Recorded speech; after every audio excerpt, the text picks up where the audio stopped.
سمیع voice کے تمام دیکھنے اور سننے والوں کو السلام علیکم۔ ناظرین کرام، ڈاکٹر اسرار احمد ایک مشہور مفکر قرآن اور مذہبی اسکالر تھے جنہیں اس دنیا سے گئے ہوئے کئی سال گزر چکے ہیں، لیکن جب تک وہ زندہ تھے تو وہ اس بات سے بخوبی آگاہ تھے کہ حماس اور اسرائیل کے بیچ ایک بہت بڑی جنگ ہوگی جو کہ ایک عالمی جنگ کی شکل اختیار کر لے گی۔ ان کی بیان کردہ پیشگوئیاں آج کے دور میں ایک ایک کر کی پوری ہوتی نظر آ رہی ہے۔ انہوں نے آنے والے 100 سالوں کے بارے میں پیشگوئیاں اپنے مختلف بیانات میں ریکارڈ کروائی تھی، جن میں سے بیشتر ہمیں اسرائیل اور فلسطین کے جنگ کے دوران پوری ہوتی ہوئی دکھائی دے رہی ہے۔ ناظرین کرام، آپ یقیناً سوچ رہے ہوں گے کہ ڈاکٹر اسرار احمد کو موجودہ عالمی حالات کے بارے میں کیسے آگاہی حاصل تھی اور ڈاکٹر اسرار احمد نے کن علوم کی بنیاد پر یہ پیشگوئیاں کی اور ان میں سے کون کون سی پیشگوئیاں پوری ہو چکی ہے۔ ناظرین کرام، اسرائیل اور فلسطین کے درمیان ہونے والی جنگ کے بارے میں ڈاکٹر اسرار احمد کے کہنے کے مطابق یہ ایک عالمی جنگ کی شکل اختیار کر لے گی، ایسی عالمی جنگ جس کا اسرائیل کو 2000 سال سے انتظار تھا اور وہ اس جنگ کی تیاریوں میں لگا ہوا تھا۔ اس نے اس جنگ کے پیش نظر اپنے آپ کو ملٹری ٹیکنالوجی اور آئی ٹی کے شعبے میں بے انتہا مضبوط ترقی یافتہ اور خود کفیل بنانے کی کوششیں کی ہے اور وہ ان کوششوں میں کامیاب بھی ہو چکا ہے۔ یہ جنگ حق اور باطل کی آخری جنگ ہوگی جس کا ذکر مسلمانوں کے صحیح حدیث، عیسائیوں کے انجیل اور یہودیوں کے تورات میں بھی ملتا ہے۔ ڈاکٹر اسرار احمد کا کہنا تھا کہ ہار مرجدون یا ارمگیدنی وہ جنگ ہے جس کے بارے میں نبی کریم صلی اللہ علیہ وآلہ وسلم نے فرمایا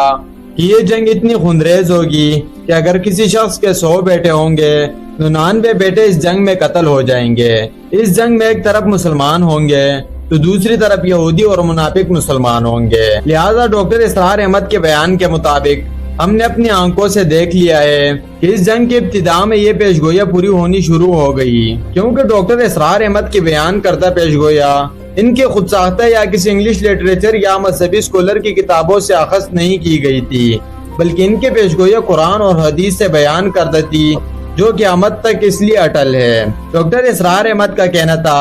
کہ اس جنگ کے پس منظر میں اسرائیل بیت المقدس کو شہید کرنا چاہتا ہے اور آپ کو یہ جان کر انتہائی دکھ اور حیرت ہوگی کہ اس جنگ سے پہلے اسرائیل بیت المقدس کو شہید کر کے اس کی جگہ ٹیمپل بنانے کی مکمل پلاننگ کر چکا ہے اور تمام بڑی طاقتیں اس کے ساتھ ہیں۔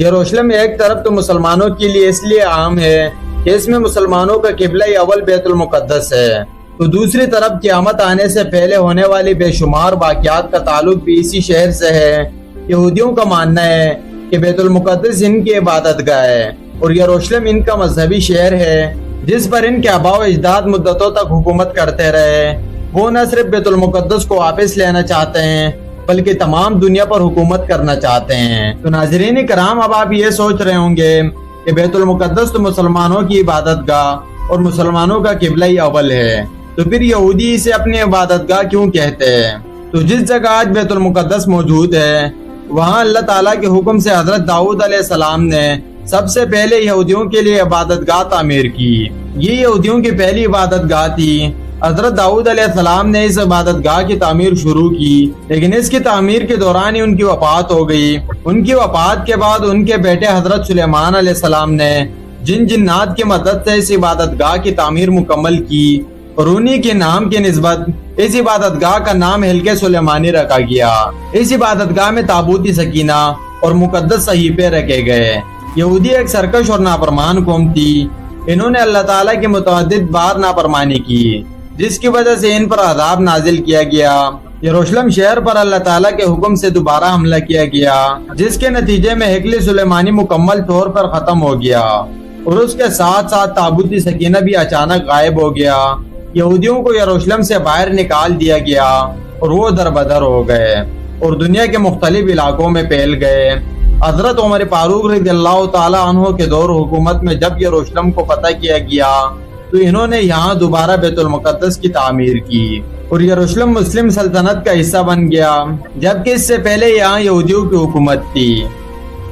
ڈاکٹر اسرار احمد کے مطابق یہودی 2000 سال سے بیت المقدس کو واپس حاصل کرنا چاہتے ہیں، کیونکہ ان کی مذہبی کتابوں کے مطابق ان کا عقیدہ ہے کہ جب وہ بیت المقدس کو واپس حاصل کرنے کے بعد وہاں پہ ہیکل سلیمانی کو دوبارہ تعمیر کرنے میں کامیاب ہوئے تو ان کا نجات دہندہ یا محسن اس وقت ظاہر ہوگا